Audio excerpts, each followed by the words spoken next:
We're here with Guru Sonjay Dutt while he's meditating. We're going to try to see if we can interrupt him for a second and ask him a few questions. Sonjay! Guru!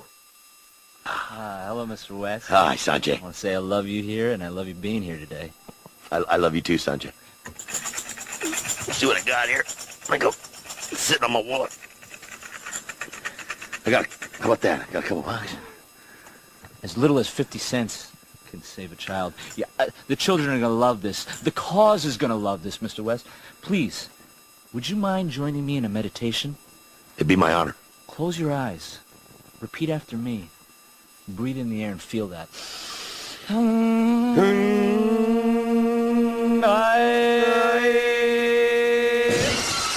What you gonna do? You can't fight the future. Wrestling God. ProWrestlingRadio.com presents Are you talking to me? Pro Wrestling Radio live online. You think The Rock actually cares? What is he doing here? Oh, it's true. I'm bringing everybody with me. That's hard time. Be the man. Call in with a question or comment. 6-1. Can you feel it? I hate your ever. Hold the damn phone. Toll free at 1-877-800-8834. That's how I roll. Your sex has been dead. Come get some. Because I've done all of that. And now your host of the show, The king is back on his throne. Eric Excuse me. Gargiulo. And that's the bottom line because Stone Cold said so. Good evening and welcome to another edition of Pro Wrestling Radio. My name is Eric Gargiulo, and let's get right to it. I am really excited to have tonight's guest on the show. He is a former TNA Wrestling superstar, an international wrestling sensation, and now a gangsta rapper. He is my old friend, Sonjay Dutt. Sonjay, welcome to the show. How's everything going, man? That's good. I was hoping you were going to rap your way into the show. No. You know what? That's completely being blown out of proportions. I'm a rapper now. But So what's the story behind that? the story behind that is, a buddy of mine, I actually met this guy at one of the fan fests we were doing. He was an Indian guy, and he came up and he said, "Hey, man, I'm a rapper." And I said, "Well, okay, cool. Yeah, I'm a big hip-hop fan, big rap fan." So I said, let me check out your CD. He gave it to me. I liked it. We started talking. We kind of hit it off and became good friends. And, through the process, he actually wrote an entrance theme for me. And I presented it to TNA, to Dixie and her husband, and they loved it. They approved it. They put the green light on it. It was going to be my new entrance theme at TNA. But that was, right before my contract came out, so that didn't happen. But and then he pitched an idea, and he said, "Hey, man, you should try to rap on my next CD." I said, "Well, hey, if you teach me, I can, I'll give it a shot because I have no musical talent whatsoever." That's all that is. That's all that is. So were you surprised when you saw some of the other wrestling websites and everything pick it up as Sonjay Dutt making rapping debut? I was shocked because first of all, I was like, how did the wrestling sites even pick this up? Because it was just something me and him had talked about. And I guess if on his website he had a picture of me and it said something like, "Hey, coming soon to the next city," or a big question mark, something along those lines. I guess somebody saw it somehow. Yeah. And it was all over the news sites. It's amazing. It's amazing, in this day and age of wrestling. I mean, as compared to when you and I were fans, this whole 24-hour news cycle of wrestling. It's crazy. It's crazy because it's an independent rapper and based in Detroit, and somebody saw that, and the next thing I'm the next John Cena. I'm a big next rap star. So yeah, it's definitely a crazy world, man. Wow. I don't know if you heard, but I was playing a little bit of a clip. I heard. I did. Okay. What do you think about that and listening back to it? I laughed. I thought at the time I thought it was funny, and to me it's still funny. It's you can't take any of that seriously, and you just gotta have fun with it. It was funny. Don West, I think, is absolutely hysterical, and the audio just doesn't do it justice. You got to see the nonsense that he was wearing in that piece. Yeah. So, it brought back some memories, man. It was actually right when the Groove stuff started, man. It was a lot of fun. I thought it was funny, and a lot of criticism with the character and stuff, but you can't take any of that seriously, man. The character wasn't a serious character. It was goofy. It was funny. Just roll with it. Yeah, absolutely. Knowing you as long as I have, I always try to follow you a little bit in TNA just to see how things are going. But, honestly, I couldn't get through 5 minutes of the show, on a week-to-week basis. So I missed a lot of the good stuff. And, I was doing a little research before I had you on and figured I'd grab, a clip somewhere or whatever. And I came across that on YouTube, and I was hysterical. I'm thinking, man, this is money. Yeah, we did a lot of goofy stuff like that at the beginning. You're just trying to get the character over, and once it got over, it was only for a few weeks where they actually invested some time into the character themselves. Yeah. And from then on out, it was, they gave me no direction, and there was no time really being invested. So I kind of took it upon myself to just do what I felt was right for the character, and I had a blast doing it because whatever I thought could work with the character, I did it, and bro, it got over. Yeah. It didn't get over in the sense, hey man, I'm going to be drawing money headlining shows, but it got over. And it was a good mid-card act, and me and Jay had a year-long feud based off of that stuff. It was great, man. I had a blast with it. Yeah. Well, now when you have something like that, I'm watching it as an objective observer, and I think it's great. You're telling me you got a good reaction. What's the process of it just not being played out? You know what? There's probably a lot of answers for it, but the bottom line comes down to is with their writing, it was like if you're not on top, they really didn't pay much attention to what was going on or pay attention to detail. And matter of fact, they really don't pay attention to detail with what's on top either. So I think it just kind of gets lost in the shuffle. It's like, hey, we got to give these X Division guys characters and stuff, and that was their main goal at the time. I think it was around 2007. So they gave Lethal the Macho Man deal. Let's make Sonjay the Guru, and then to them that was just enough. Let's give him a character, and that was enough. But when it isn't enough, yeah. You got to spend time with the character. You got to get it over to the fans. You got to have them understand it, because for so long they didn't see me as a guru. They didn't, I worked there 6 years, and then out of nowhere I'm a guru. So it's like that time wasn't invested, and I think that they just felt that just giving the character was enough, which it wasn't. Yeah, and again, just as a viewer, and it is what it is. But I try to watch TNA and just kind of follow from my radio show and my website and that kind of thing. And I guess my biggest criticism of it, because I think some of the wrestling is fantastic. I guess my biggest criticism of it is just there's no continuity. I'll watch one week, and then the next week either the angle's completely dropped or they're doing something that makes no sense as compared to what I saw the week before. Yeah, and a lot of it has, and also, what you said is 100% right, and, I saw it while I was there, and another part was, it was 1 week you'd see a guy, or a couple weeks, or 2 or 3, 4 weeks, you'd see a guy, and he'd have a good run on television, and out of nowhere, he would be gone. Then he wouldn't be on TV for 3 weeks.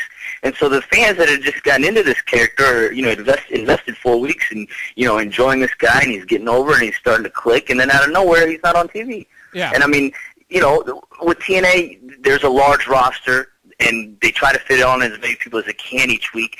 But then a lot of guys, it's no other reason than they just get lost in the shuffle and they don't get booked on that TV. And a lot of times it happens at the wrong time. You know, it's right when somebody's starting to kick off. It's right when somebody needs to be on every week, and their legs just get cut. Yeah, and I guess, something I've been talking about on my radio show, I even had Jeff Jarrett on my show years ago. Did you really? Yeah. After 4 no-shows, he called him randomly out of the blue one day. I said, yeah, it's great to have you on, but we planned it, 6 weeks ago. Jeff gets to you when he wants to. Yes, absolutely. And what I talked, and what I expressed to him, and something that I've just kind of been accustomed to hearing from my callers is, I think there's a struggle with fans in that, we watch guys like yourself and the Motor City Machine Guns and a lot of the X Division guys, and you get really into the match, and then you're kind of suffocated more or less by, the guys on top that have been there, in the WWE that you're tired of seeing. And my contention has always been, and maybe they don't know Sonjay Dutt today, but, if you had the patience as a company for, 3 months, even 5, 6 months, and developed all of that young talent over time, I think that they could make a huge dent in the wrestling world by presenting all of these new stars, a new athletic form of wrestling that is so different than what the WWE has. And yet, I think what frustrates fans is, it's kind of just a retread of whoever decided to get released today is now a main eventer over here. You're 100% right. And, what frustrates me a lot of times is the company line is they're always saying that, and I don't know if it's a company line or if it's the defense of the product and the writing, but they're always saying that this is, it's different. They want to be different, but it's not different, Eric. And I mean, what you said is completely right. It's just a different version of what you see on Monday and Thursdays, or when SmackDown on Fridays. It's just a different version of that, and it's not different. It's the same thing.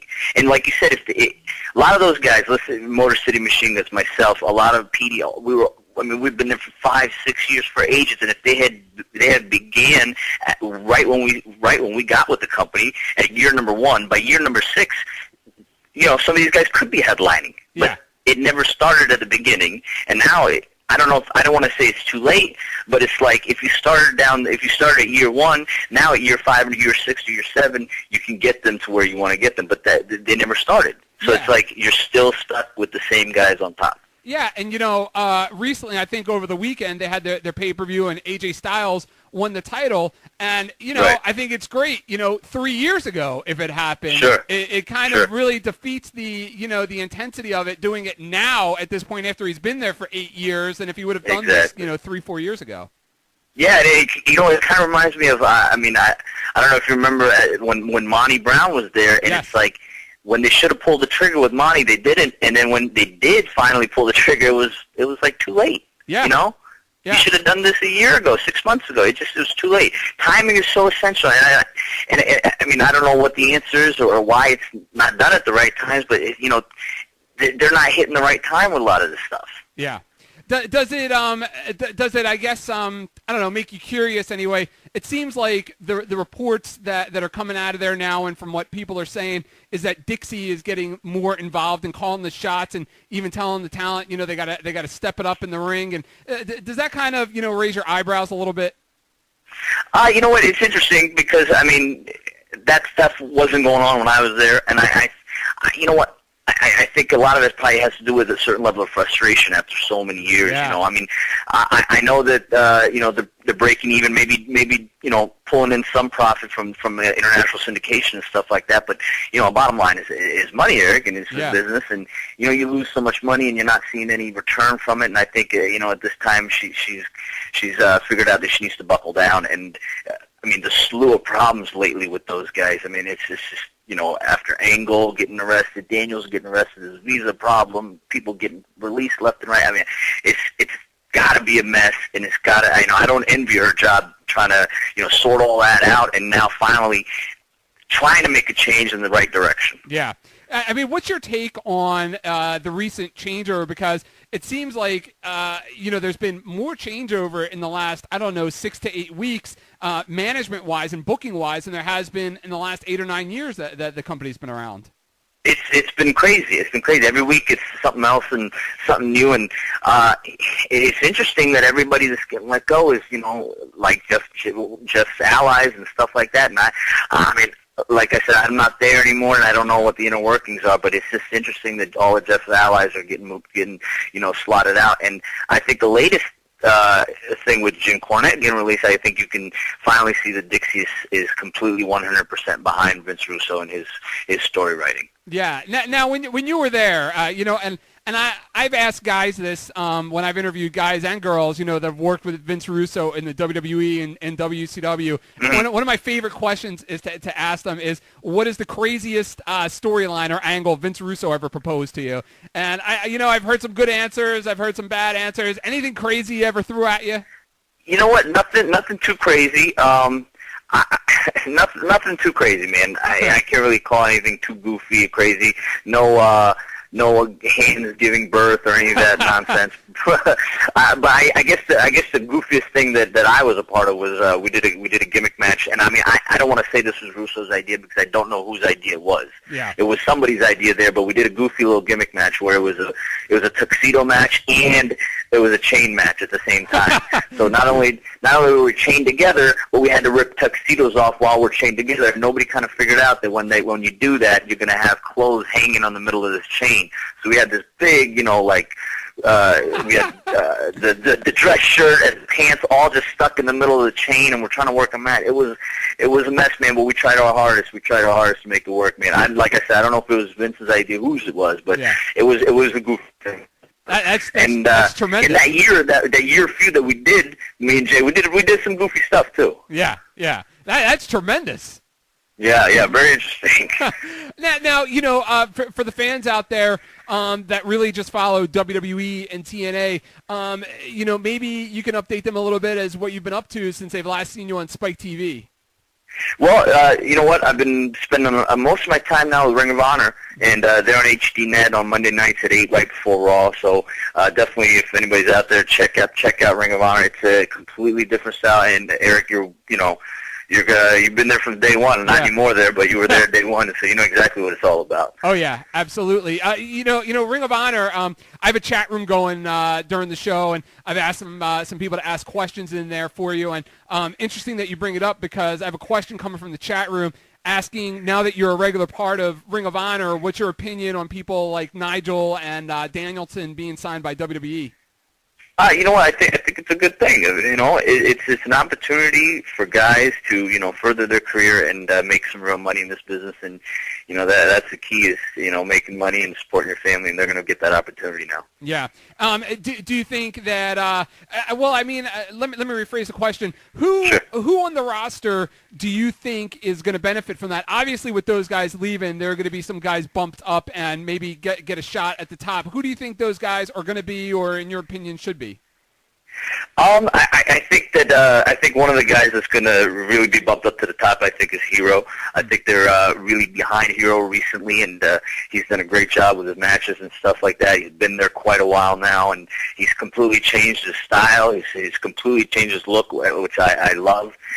He's gone with the traditional trunks and stuff. So I think they're really behind him as one guy. I think Roderick is another guy who's ridiculously talented that really needs to be shown more. So. You know what? And another thing about Ring of Honor is that nobody gets kind of short-sighted. It's everybody's in the picture, everybody's a contender, and everybody's a big deal. Whereas a lot of times with other groups, a lot of guys just kind of fall to the wayside or get lost in the shuffle. Where I have noticed with Ring of Honor, everybody's given that little spotlight. It may not be as big as the other spotlight, but there is a spotlight on every single person. Yeah. Now, with you being around Ring of Honor the last several months, does Ric Flair owe you any money or anything? No, I'm not on that list. Not on that list. No, man. I tell you, it was very interesting to be on the shows with him, man. It was the first time where I got some real interaction with the guy. It was cool. Yeah, that's what I was going to ask you. What was it like being that close to the Nature Boy? It was cool, man. It was because the only other time I met him was once when I was backstage at the WWE, and that's a completely different atmosphere. But It was cool, man, just to see him sitting in the back, and it's kind of surreal when you walk in the locker room and there's Ric Flair just sitting there. So it definitely cool. I wish it could have ended up differently for Ring of Honor, and they could have benefited a little more from him being a part of the company. But that's the wrestling business. Yeah. Now, what's your what do you see? I mean, you are the guru. So, what do you see in the future of Ring of Honor? With the guys leaving, one door closes, another one opens. There's been rumors about the company, maybe having some financial difficulties. From where you sit, what do you see in the future of Ring of Honor? You know what? I don't think. People are kind of counting them out and stuff like that, and, reading some stuff on the internet and stuff, like you said, about the financial problems and whatnot. But I think that there is a audience out there for what their product is. It's not that big of an audience, but there is an audience, and it's going to be tapped into even more so now with the television deal. And I think that once this television gets some syndication, international markets and stuff, you're going to see a bigger audience, a wider audience. More people are going to be aware of the product, which I think was a problem since day one, is that nobody knew about the product. Yeah. The product was so good, and I mean, when you watch a show, a Ring of Honor show, it just blows away professional wrestling in this country, and it just deserves to be watched by more people and more people to be known. And there's a product, there's an audience that is there for that product that wants to see action in wrestling, especially now. And I know you're a big MMA fan and stuff like that, but it's probably the closest thing to MMA that you're going to get in the pro wrestling environment. Yeah. Now, I also have to ask you. I mean, I haven't seen you in a while, but we've kept in touch over the years, and definitely. The last time I saw you, I didn't see any six-pack around your waist, and all of a sudden I turned Spike TV, and you're rocking the six-pack. What happened? Where did that come from? Well, it was let's say what year were we? 2009. In about December of 07, January of 08, I was unhappy with the way I looked, and a lot of it had to do with I spent about a year and a half in Japan, and it just wrecked my diet and it wrecked my workout routines. And when we first met in 2002, 2003, man, I had that six pack. It was a lot different, but spending that time in Japan, it wrecked my diet and my workout. And by 07, late 07, I was really unhappy. January 08, everybody makes some New Year's resolutions. I stuck to mine, man. I changed up my entire workouts. I changed up my diet completely. I was strict, and by March of 08, I was in the best shape of my life, and I've sustained that since now.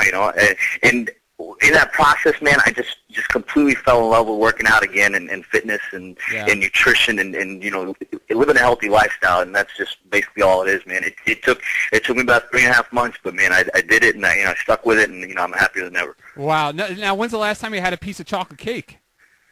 You know what? I couldn't tell you the last time I had any kind of cake, and I'm not that big of a chocolate fan either. So, okay.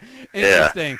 I remember reading something, and I never asked you about this, but I remember reading something online when Paul London was supposed to come in to TNA a couple of months back, and they were setting up the deal with him and Red, and then I read somewhere that they were talking about you coming in and taking the spot. Right. What's the story behind that? The story behind, I guess it was a Monday, Tuesday, the TV taping, and Monday, I guess they got a call. I think Paul's match was supposed to be taped on Tuesday, and Monday they got a call, I guess, from Paul or Paul's agent or whatnot, that he wasn't going to be there. Yeah.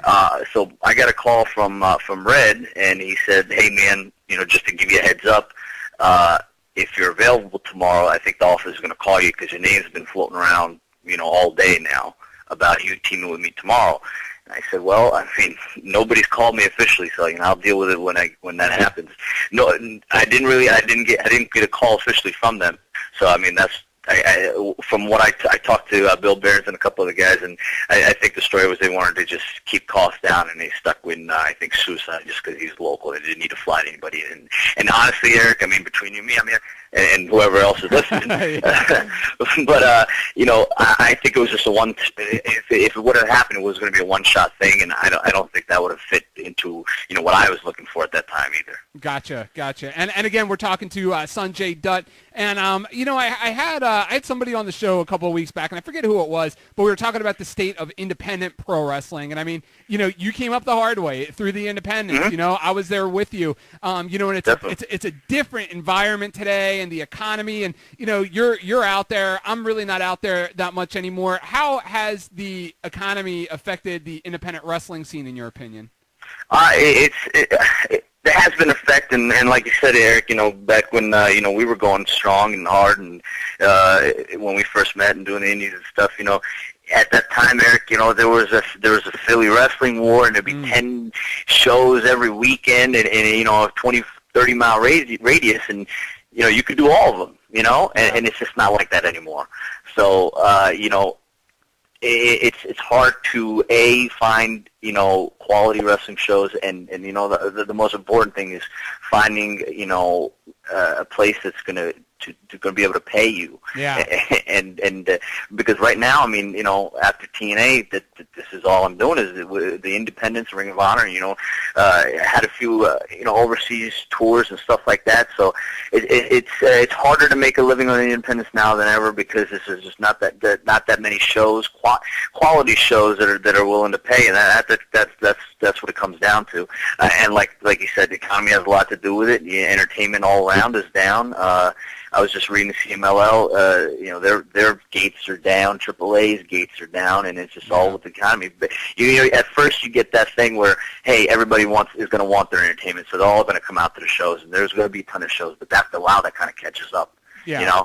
So I think that's where we're at right now. Before it was everybody wants their entertainment. Of course, it's a bad economy. You got to find something to do. But I think now it's at that point where it's all caught up. Gotcha. Now, you did a tour. Correct me if I'm wrong. You did a tour of India with TNA a couple years back. Yes, I did. What are your memories of that tour? Man, I tell you, it was absolutely one of the highlights of my career and just in my life in general.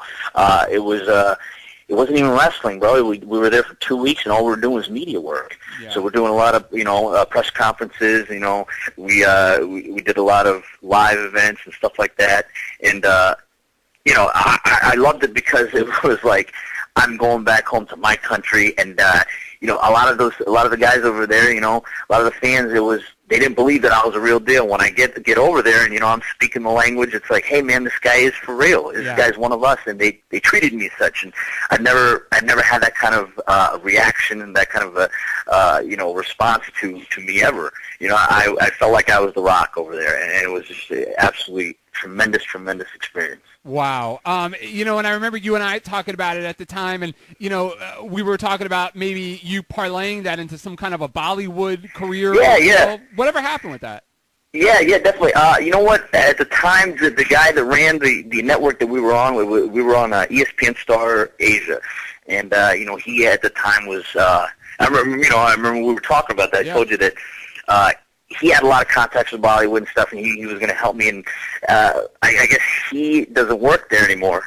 So basically, that went all my hopes and dreams, But it's such a different market to get into, man. Especially living over here, you got to know the right people. You got to know how to get into it. So.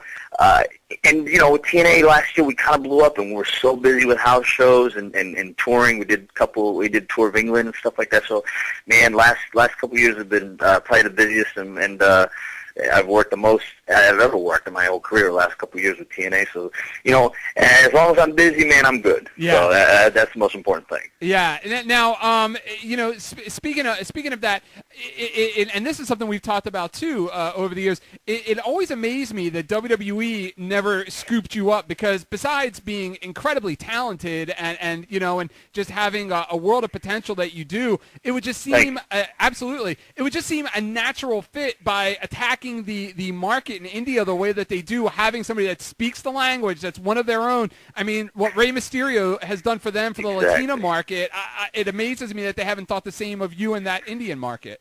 You know what? I hope somebody out there is listening to what you said, man. So, but like you said, man, I agree. I think I have a lot to offer. I think I have a lot to contribute to a company like that, where it's such a worldwide. And I mean, a lot of people say worldwide, but they are 100% legitimate worldwide, entertainment entity. And I think I could definitely offer something and contribute that. India is the biggest, most untapped market in this world. It's 1 billion people, Eric. Where else can you, have 1 billion people? And, I'm the link to 1 billion people. So, I hope somebody's listening out there that has some power and give me a call. Yeah. It's amazing. Something I think about whenever anybody asks me about you on the radio show or just in conversation, I always think back, and I would love to get your thoughts on this, to the ladder match you had in CZW with J.C. Bailey. And I look back on that, and I remember at the time it was, and I could be wrong on this, but it was right before you started wrestling for MLW, and it was like maybe just weeks before you were scheduled to wrestle for TNA, I think just in the dark match at the time. Yeah. And what I remember about that is that it was such a phenomenal match, and you had so many internet writers there, like PW Insider was there, and maybe somebody from The Observer, and everybody just went on the internet and raved about how great you were and how great your match was. And, I thought to myself, wow, and then I saw all the opportunities you had afterwards. Right. I think that was really key into exposing you to the wrestling mass out there. You know what? I remember specifically because as soon as we got done that week, I think you had called me and said, "Hey, man, Mike Johnson, I think is his name." Yes. From PW, he said, "Hey, man, he kind of really put you over on the internet." And it was new to me. I checked it out. And I totally agree with you. He had a lot of good things to say, and I think that kind of held a lot of weight with the internet community. And that's when things started rolling, man. That late 2003 was when things just kind of really, really blew up, man. I remember at the time I was still in school as well, and after that and after the MLW stuff, I'm still a full-time student in school, and I was doing about 14 to 15 shows a month, and that was, just independence and stuff. And like TNA started, things really did take off. And and I remember specifically right before that match with JC Bailey, I'm thinking, what the hell? This is a ladder match with a guy that wrestles barefoot and thumbtacks. What are we gonna do? Right. What have I got myself into? So it turned out really good, man. And JC's a hell of a guy. Yeah. And, something you got to do a little bit, I think, in TNA, and I know in the Indie was team with a guy. I remember you used to tell me you used to think really highly of Sabu, a guy you're a big fan of. What was it like finally teaming with Sabu? It was awesome, man. It was awesome because, growing up, man, I always kind of looked up to him and tried to emulate him when I first started wrestling and stuff. And you could attest to that, my old Sabu pants back in the day and stuff. So, and when I got to tag with him, man, it was great. It was so much fun, and not just getting to tag with him, but just getting to sit there, hang out with him, and talk to him. And, we became friends, which was, to me, was priceless, bro. Yeah. And to me, he seems, in my opinion, like one of the great tragedies of wrestling because, when I think back on a guy that really is responsible almost as just as much as any other wrestler for a lot of what we see today and doesn't have a lot to show for it. It's really a crime, I think, what's happened to him or the ignorance that the wrestling community has had towards him. I totally agree with you, man. I've always said it from day one. He's one of those guys that'll never get the credit that he's due for revolutionizing what professional wrestling as we know it. Stuff that we see on an every week basis, and even on independent shows, he'll never get that credit like he deserves, man. And and I don't know if maybe you'll agree with me on this one, Eric, but there's another guy that I think revolutionized independent pro wrestling that'll never get the credit that he deserves. That's Amazing Red. Zandig. Oh, the Amazing Red. Oh, the Amazing Red. Yeah. No, I was going to say DJ Hyde. No, but. No, Red, man. Yes. Red was doing stuff that nobody had ever seen, and now if you watch any independent show on any Saturday night in this country, you're going to see somebody trying to be like Baby Red. Yeah, absolutely. It's amazing because I remember calling his first match when he came into CZW. I think he was maybe 17 years old. He might have even been 16 for all I know. And he came up. He drove up with Mikey Whipwreck and the Maximos, and they had just finished training with him, and they were really just given a spot on the show as a favor to Mikey Whipwreck for doing the show.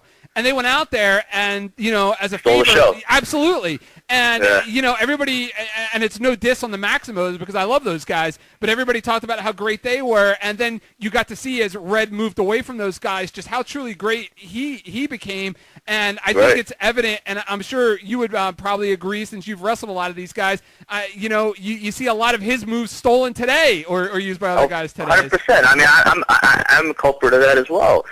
Red's one of my best friends in the business, man. He just will never get the respect and the credit that he's due for revolutionizing independent pro wrestling and the style. That X Division style, of course it's a lucha based and whatnot, but it is really like what those guys were doing on the indie scene at that time. That style of wrestling, just nonstop movements and spots and just craziness. And he was at the top of his game, man. He came up with a lot of that stuff that you see every week now. Yeah, absolutely. Another question from the chat room.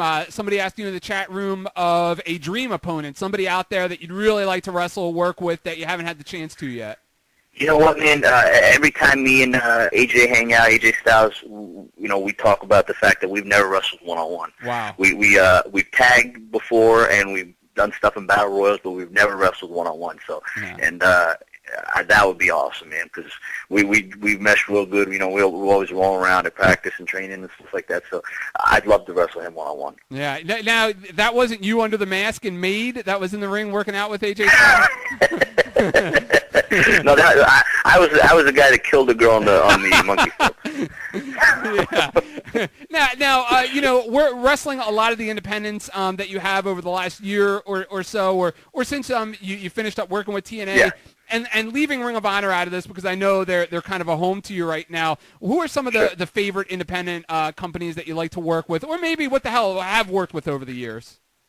You know what? I guess JP's always been cool, man. Always good crowds, good talent. And you know what? Lately, like you said, ever since I got done with TNA, I've done so many just kind of random one shots here and there, and geez, man, there's been so many. I did a show, a couple shows down in Mississippi for a small group called Bayou Wrestling, and they were really cool, man.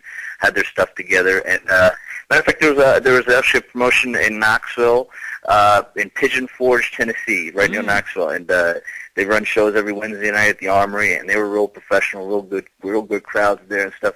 It's funny, Eric, because now that there's so much free time and so much independence, no other word for it, but yeah, kind of going anywhere and everywhere that I can. It's so cool to just see how everything's done in all these little places everywhere, and meeting different talents and people like that. And I'm having a real fun time, just kind of doing what I want to do, and not having any shackles around me based on that. But I love my time in TNA, and I always tell people that the one thing I always miss about TNA is the people. Yeah.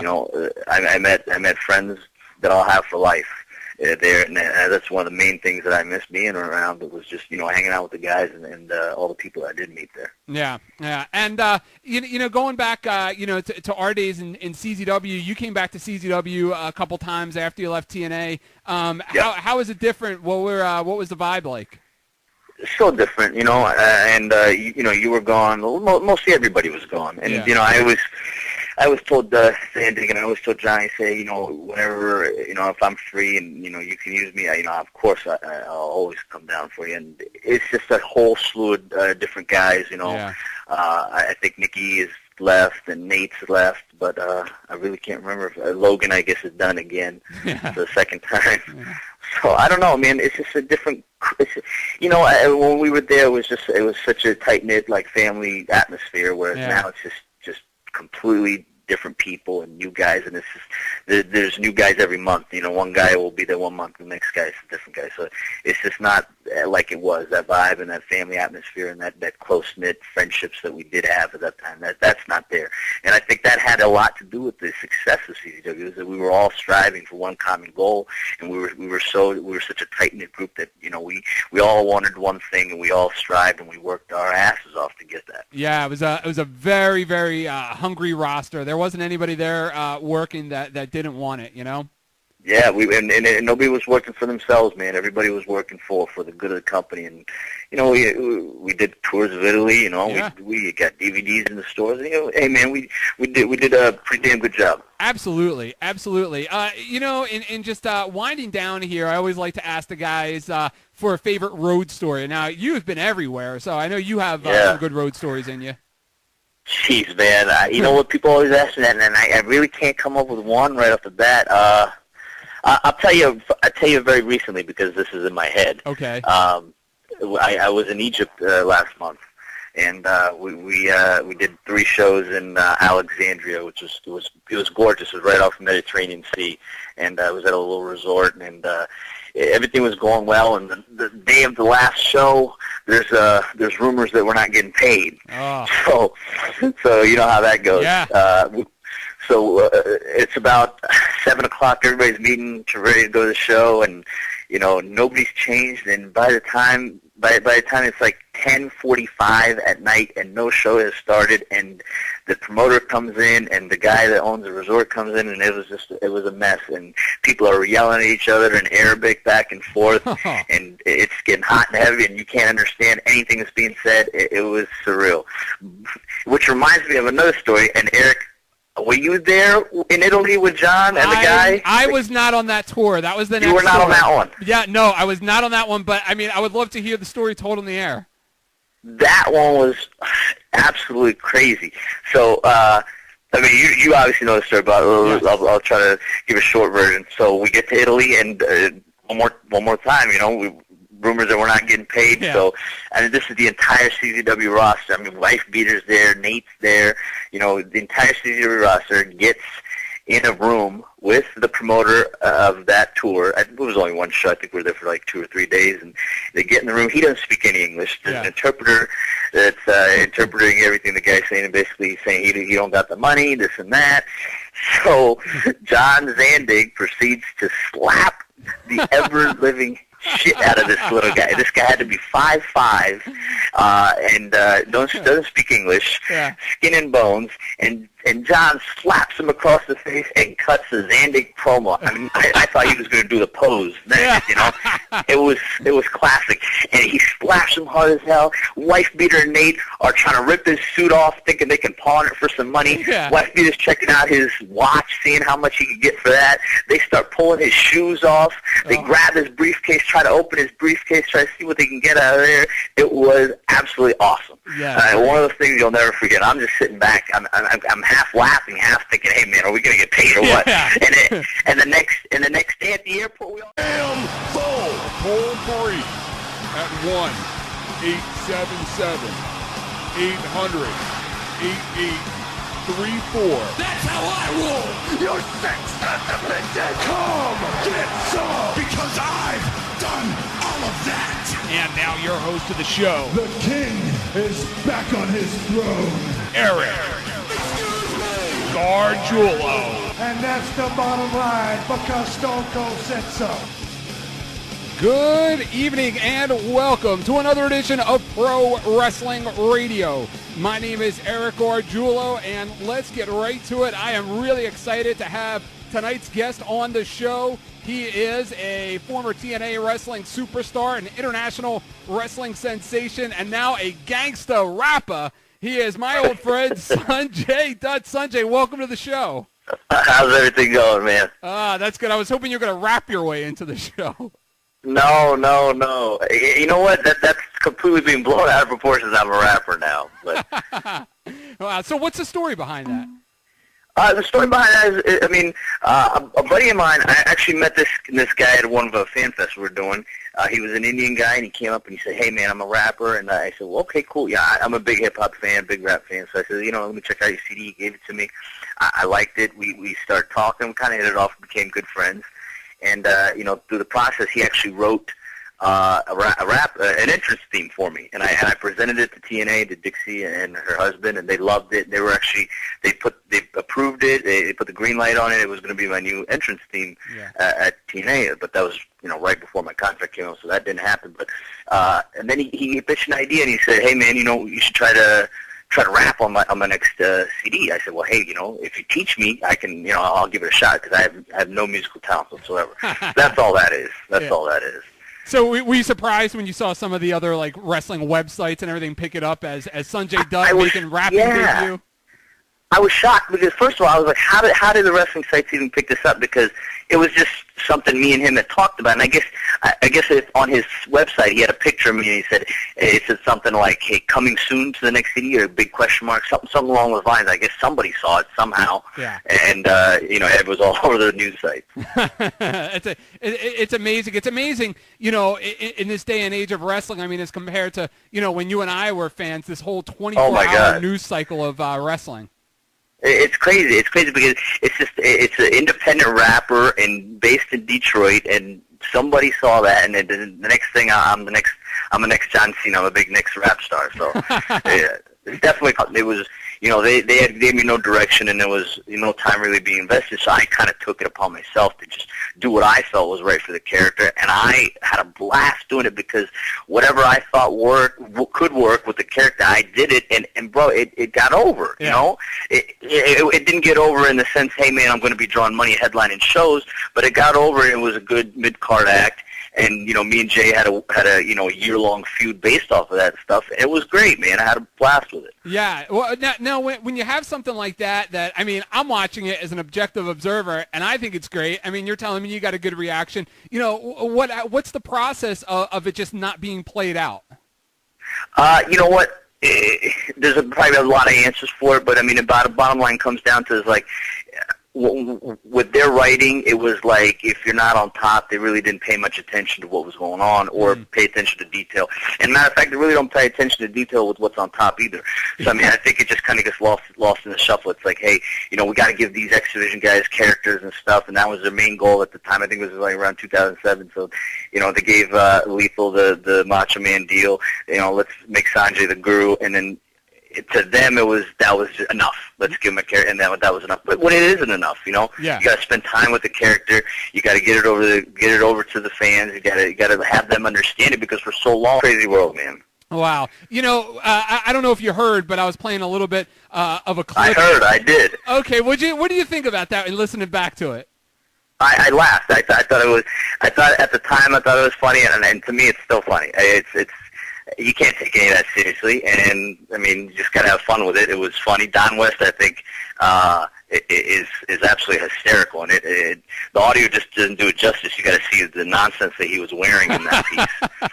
Yeah. So, it brought back some memories, man. It was actually right when the Guru stuff started, man. It was a lot of fun. I thought it was funny, and like a lot of criticism with the character and stuff, but you can't take any of that seriously, man. The character wasn't a serious character. It was goofy. It was funny. Just roll with it. Yeah, absolutely. Knowing you as long as I have, I always try to follow you a little bit in TNA just to see how things are going. But, honestly, I couldn't get through 5 minutes of the show, on a week-to-week basis. So I missed a lot of the good stuff. And, I was doing a little research before I had you on and figured I'd grab, a clip somewhere or whatever. And I came across that on YouTube, and I was hysterical. I'm thinking, man, this is money.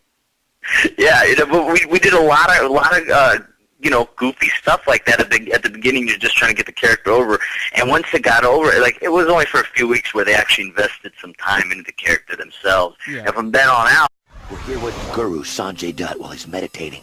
We're going to try to see if we can interrupt him for a second and ask him a few questions. Sonjay, Guru.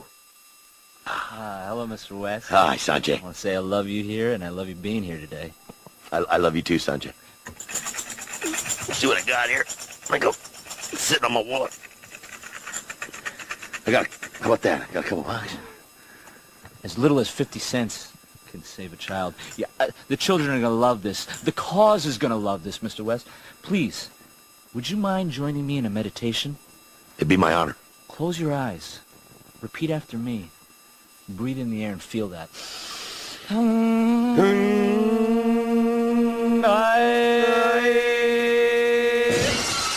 What you gonna do? You can't fight the future. Wrestling God. ProWrestlingRadio.com presents Are you talking to me? Pro Wrestling Radio live online. You think The Rock actually cares? What is he doing here? Oh, it's true. I'm bringing everybody with me. Be awesome. That's hard time. Be the man. Call in with a question or comment. 6-1. Can you feel it? I hate your ever. Oh, the